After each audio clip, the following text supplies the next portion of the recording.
Entonces, para el rescate de la verdadera memoria, que es una memoria de la dignidad incesante, de la incesante pelea, es necesario estar muy atento a las voces más secretas de la historia, que no están en la historia oficial, o que están pero muy de pasadita. Se nos enseña una historia de machos, donde la mujer cumple nada más que un papel decorativo. No existen las mujeres en la historia latinoamericana, salvo como abnegadas compañeras del prócer. Y es también, además de ser una historia de machos, contada por los machos y para los machos, y por lo tanto destinada a la perpetuación del poder de los machos,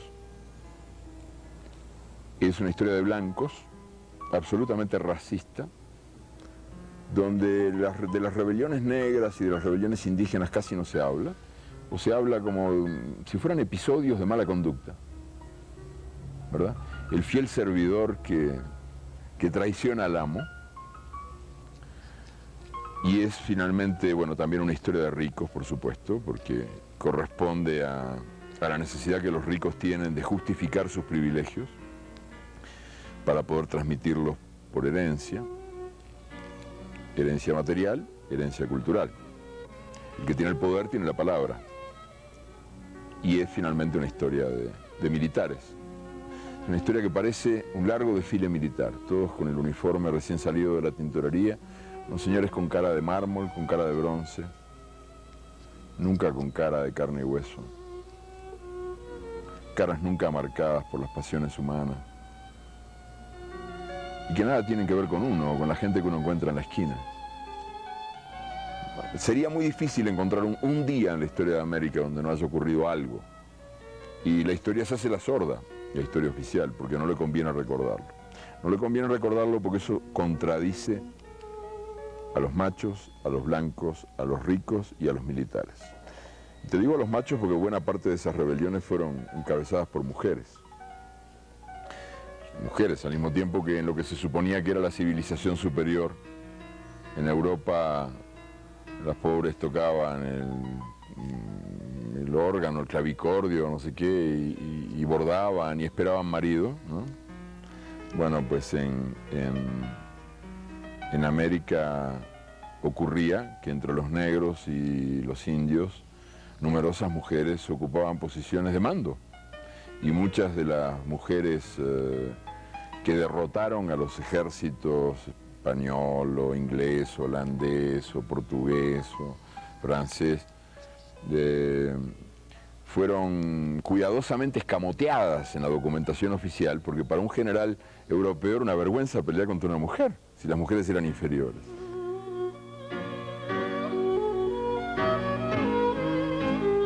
O la memoria de la libertad que uno encuentra tapada, escondida, pero no del todo muerta en algunos episodios de la historia real que han ocurrido y que nosotros no sabemos que han ocurrido. Como por ejemplo aquella espléndida sublevación del año 1599 en la costa colombiana, cuando 80 comunidades de indios taironas se levantan a fines del siglo XVI, no solamente contra el pago de tributos, no solamente contra el trabajo forzado, sino también en defensa de sus tradiciones sexuales, que eran tradiciones de libertad. El machismo es un producto de importación en el Caribe. Y eso suena ahora a chiste de humor negro, porque yo creo que esa es la región más machista del mundo. Pero la homosexualidad en tiempos precolombinos era libre en toda el área del Mar Caribe. Poco antes de descubrir el Océano Pacífico, Balboa arroja a los perros para que se los coman vivos a 80 indios homosexuales, porque como él dice, para ser mujeres solo les faltan tetas y parir. Y había divorcio en toda América.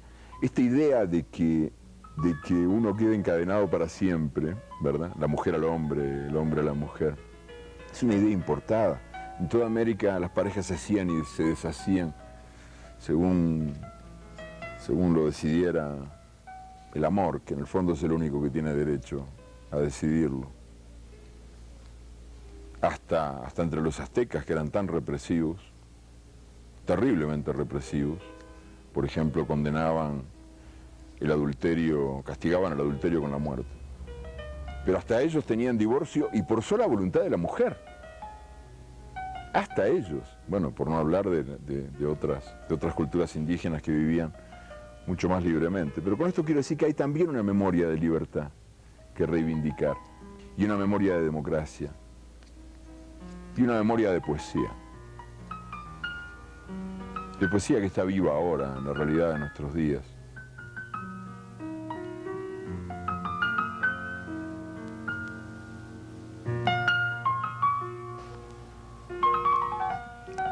Por cierto que una de las buenas cosas que han ocurrido en América en estos últimos años es la reivindicación de Nani como heroína nacional en Jamaica. Nani fue una jefa de esclavos cimarrones que estuvo a la cabeza de los esclavos cimarrones de Jamaica durante buena parte del siglo XVIII. Y que era mitad gente, mitad diosa, o sea, mitad mito, mitad realidad. Se sabe que existió, pero también se cuentan sobre ella muchas leyendas. Se dice que se lanzaba desnuda al centro de la batalla y que espantaba a los soldados ingleses por su desnudez maravillosa. Y también porque lucía collares hechos con sus dientes. Y que entonces les mostraba el culo. Y era tan mágica la Nani que a su culo llegaban todas las balas y se convertían en copos de algodón. Y por cierto que la leyenda y el mito son también fuentes de conocimiento, porque han sido los medios de los que dispuso la memoria del vencido para no ser aniquilada. O sea, muchas veces cosas que de otro modo estarían ya definitivamente muertas, han seguido vivas gracias a que el mito las perpetuó, o a que las perpetuó la leyenda. Y el mito y la leyenda son al fondo metáforas colectivas, o sea, maneras de expresión que la historia encuentra para revelarse a pesar del silencio obligatorio y a pesar de la obligatoria mentira. El mito, por citarte un ejemplo, el mito de Tupac Amaru, ¿verdad? Es de una tal hermosura. Cuando matan al primer Tupac Amaru en la plaza del Cusco, lo decapitan.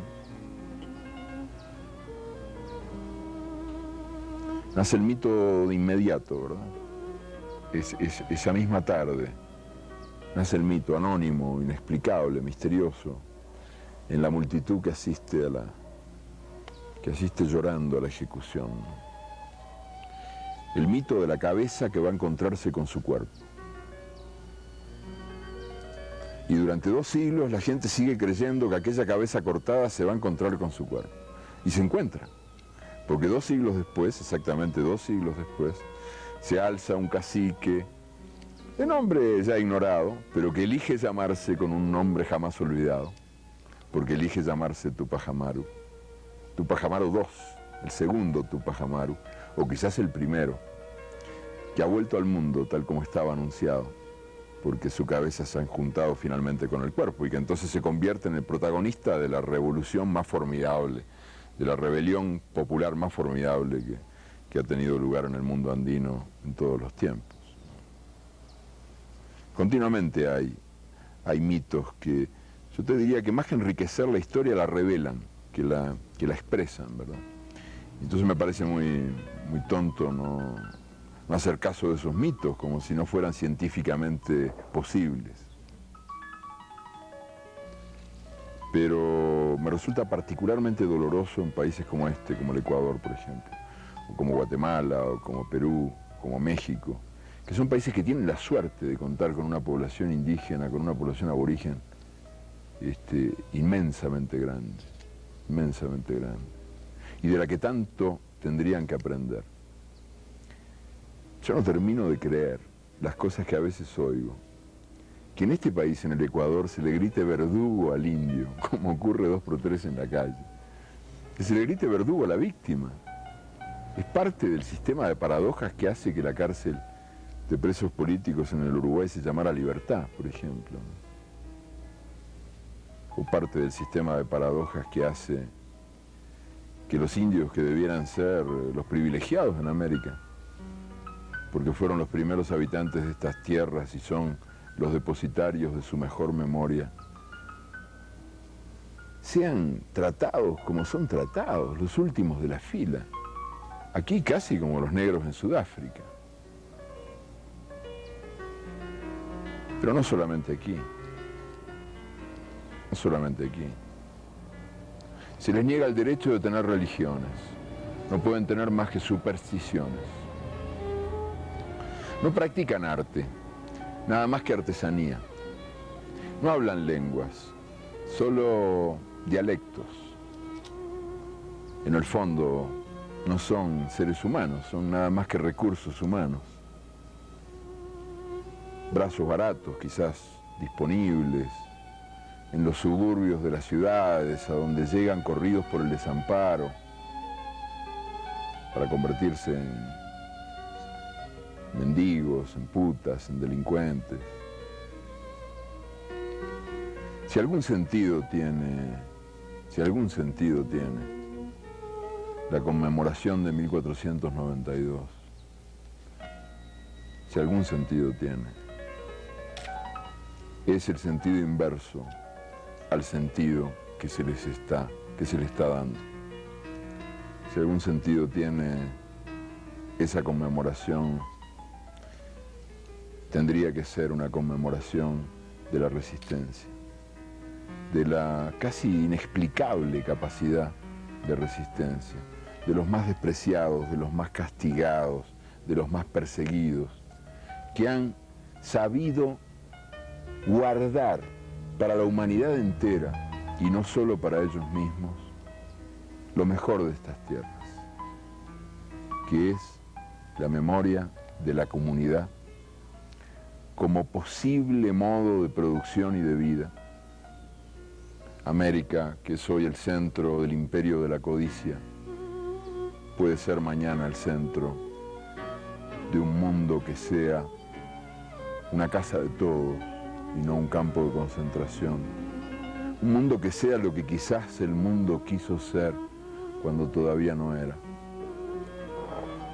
Y que han sabido además guardar la memoria de otras cosas que son imprescindibles, fundamentales, para que la condición humana tenga sentido, para que la aventura de vivir en el mundo no sea una continua invitación al dolor y a la muerte, como por ejemplo la relación de identidad con la naturaleza.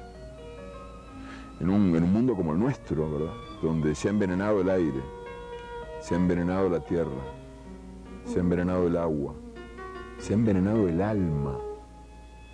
¿Cómo no va a ser importante el legado histórico de culturas para las cuales la naturaleza no es enemiga, porque nosotros somos hijos de ella? Culturas que nunca terminaron de entender que la tierra pudiera ser vendida, porque ¿cómo va a ser vendida la madre?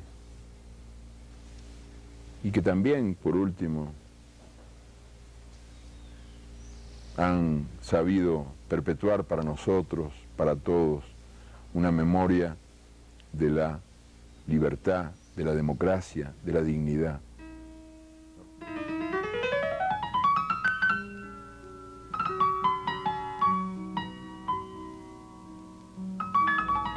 Sí, yo creo que es bien importante el desarrollo de la teología de la liberación en estos últimos años en América Latina. Bien importante, cada vez más importante, sobre todo en países donde la religión y la religión católica tiene un peso grande, ¿no?, considerable, como por ejemplo Nicaragua, quizás también Ecuador, ¿verdad?, Brasil.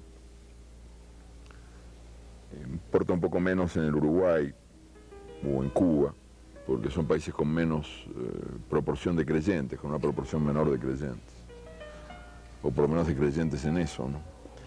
Pero sí que es bien importante y de algún modo reencuentra una tradición muy honda y que existe, te diría que desde siempre, los primeros teólogos de la liberación, yo pienso que llegaron a nuestras tierras, aunque no sabían que lo eran,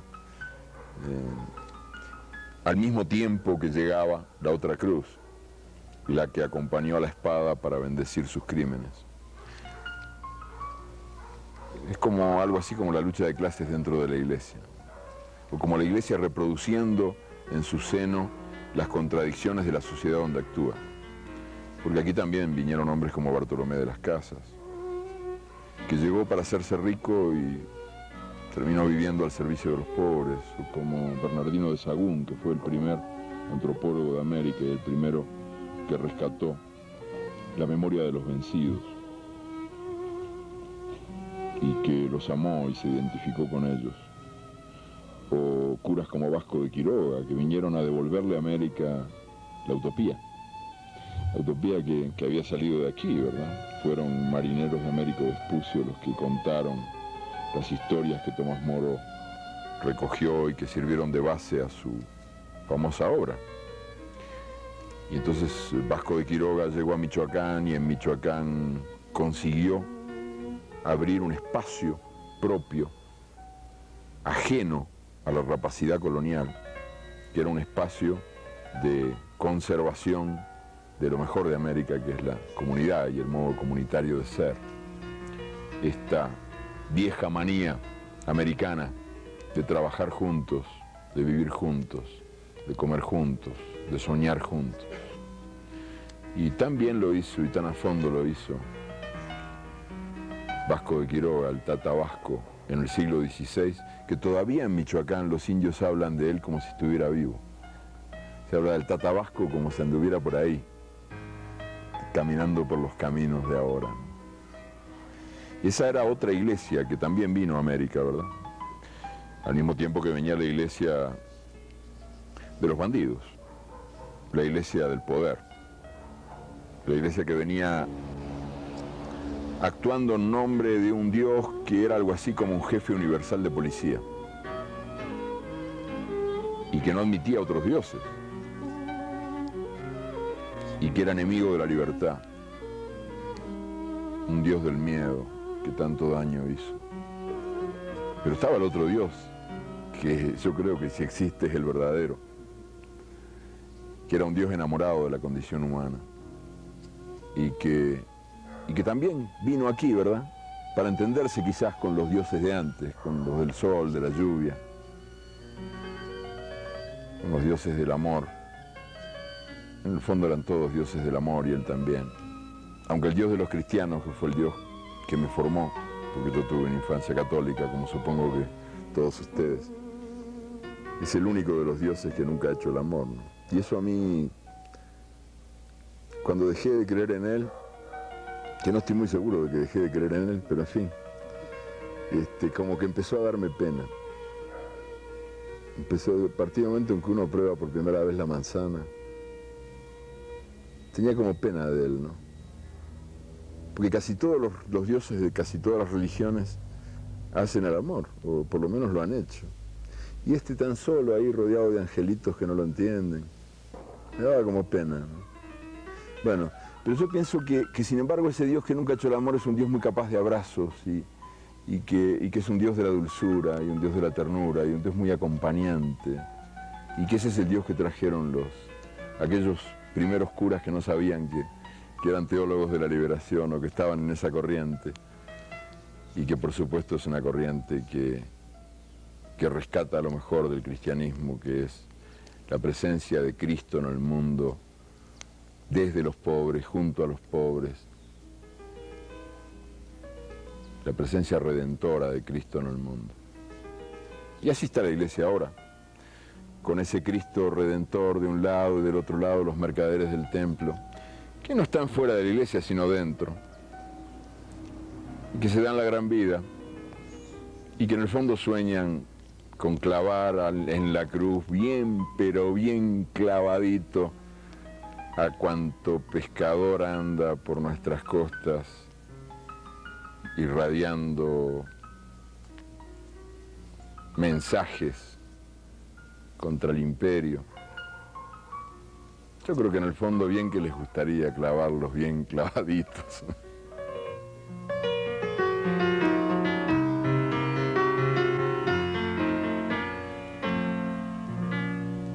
pienso que no es casual que yo haya descubierto la clave de mi trabajo, de este último trabajo, de los 3 tomos de Memoria del Fuego, a la vez en un testimonio indígena y en un testimonio negro. O sea, que yo haya encontrado que la explicación de lo que estaba haciendo, ¿verdad?, no estaba en los tratados de literatura que me he leído, en los sesudos trabajos de los eruditos, en las artes de escribir, sino que yo lo encontrara en 2 cosas ignoradas, pero que, claro, son ignoradas porque corresponden a culturas despreciadas y que, sin embargo, son tan elocuentes y tan hondas. Primero, esta cosa negra de las 2 memorias, ¿no? Es uno de los aportes culturales africanos que nosotros no sabemos que existen, pero que existen. Porque los esclavos que fueron traídos aquí como ganado, como si fueran solamente brazos en los barcos negreros, no eran solamente brazos. Tenían también sus propias culturas, sus propias lenguas, sus propios dioses, sus propias maneras de amar y de odiar y de soñar. Y entre otras cosas creían los nagós, que llegaron de la costa occidental del África a países como Cuba o Brasil, creían que cada uno de nosotros tiene 2 memorias. Y que hay una memoria, la memoria individual, que está condenada a muerte. Como está condenada a muerte la cara que usamos en el mundo, la cabeza que usamos en el mundo, que va a ser mordida esa memoria, la memoria individual, mordida por los dientes implacables del tiempo y de la pasión, y que terminará hecha polvo. Pero que hay otra memoria invulnerable, invencible, inmortal, que es la memoria colectiva. Y cuando yo estaba escribiendo Memoria del Fuego y buscaba alguna explicación de lo que hacía, y supe que esto era así, descubrí que en el fondo lo que yo estaba haciendo era tratar de recuperar para todos y no solo para mí, una memoria colectiva que me permitiera sobrevivir más allá de mi propia, pequeña, insignificante muerte.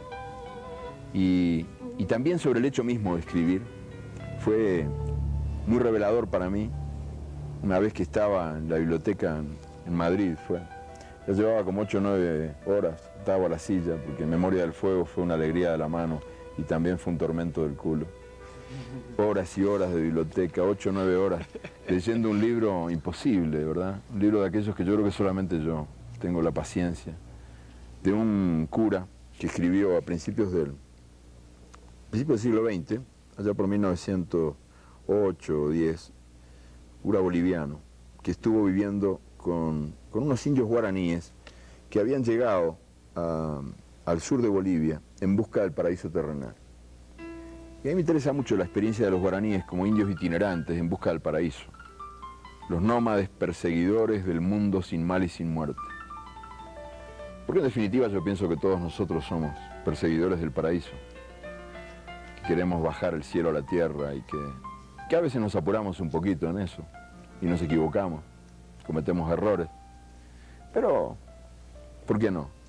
Son buenos errores y son errores que se cometen mientras uno anda buscando el paraíso en la tierra, como los guaraníes. Entonces me parecía que ellos eran como una especie de metáfora de todo lo demás y fue por eso que me estuve tantas horas leyendo aquel libro infumable, aburridísimo.